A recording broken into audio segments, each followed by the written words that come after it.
সরে আসা মানে পরাজয় নয়। যখন আপনি নিজেকে সম্পূর্ণরূপে সরাতে সক্ষম হবেন, আপনি তখন বুঝতে পারবেন আপনি আর আগের মানুষটি নেই। আপনি প্রচণ্ড ব্যথায়, কষ্টে নিজেকে পাল্টে নিতে সক্ষম হয়েছেন। যে জিনিসগুলো দিনের পর দিন সহ্য করে গেছেন, সেই জিনিসগুলো হুঙ্কার দিয়ে প্রতিরোধ করা শিখে গেছেন।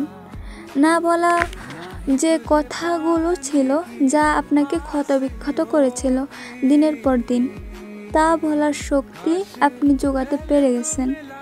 যে মানুষটিকে পাওয়ার জন্য আপনি যুদ্ধ করতেছিলেন, তার অবহেলাগুলোকে, অভিনয়গুলোকে সহ্য করে আসছিলেন হারানোর ভয়ে, সে আপনি তাকে স্বইচ্ছায় ছেড়ে দিতে সক্ষম হবেন। আপনি অযথা কথা কাটাকাটির চেয়ে নীরবতাকে বেছে নেবেন।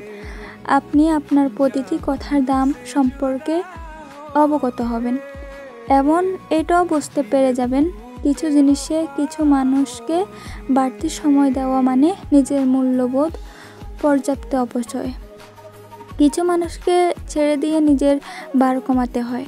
কিছু মানুষ আপনার সবচেয়ে, আপনার প্রতীক্ষার, আপনার ভালোবাসা পাওয়ার যোগ্যতা হারিয়েছে বহু আগেই, কিন্তু সিদ্ধান্তে আসতে আপনার কিছুটা বেশি সময় লেগেছে, এই আর কি।